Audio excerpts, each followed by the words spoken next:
I have a new heart that I bought this weekend. Do you ever think about the condition of your heart? I know you do. And Shirley LaFoon does. By the way, you guys keep Shirley LaFoon in your prayers. She has a heart catheterization coming up in a week and a half. And Rusty's been having some issues, I heard, through the grapevine. And have you had a catheterization?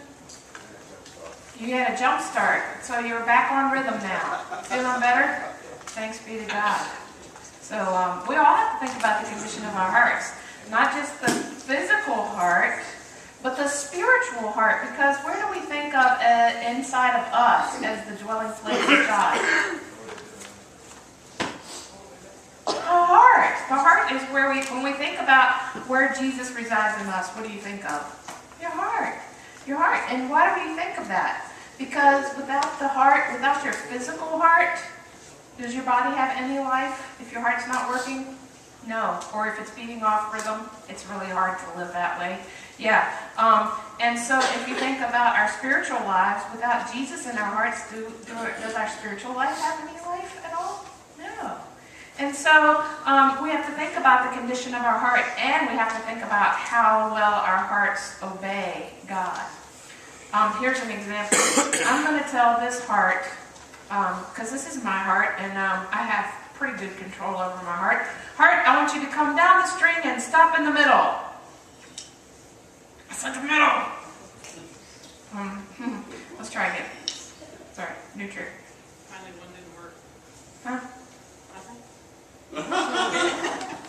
Heart, I want you to come down the string and stop in the middle. Oh dear. My heart is not very obedient, is it? Is your heart always obedient? Does your heart always do the right thing? Does yours, Allie's heart always does the right thing? Sometimes in my heart or in my head, I think, I'm going to do better, I'm going to pray more, I'm going to treat people better than I treat them, I'm going to love God more, I'm going to have much better life, a better spiritual life. But do you think my heart is always obedient? No, it's not. And I know, do you think that makes God happy or sad? Sad. I think it makes God sad when our hearts are not obedient. So I think it's really important that just like we take care of our physical hearts, although some of us put it off until we have some trouble with it, we do that with our spiritual lives too, don't we? We put it off until we have some trouble with it. But when we ask Jesus to help us, He is good and He is kind and He loves us. And when we ask Him to have His heart inside of our heart, things go much better, don't they? So let's try this again. Heart, I want you to come down the string and stop in the middle. It does much better when we ask God to help. Oh, isn't it? Heart, I want you to go down a little bit more and then stop. And then all the way. When we ask Jesus into our heart, things always go better. That's a guarantee. Okay? Okay?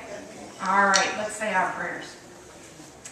Dear God, we love you. Thank you for Jesus. Come into our hearts and help us to love you more and to obey you with a willing heart.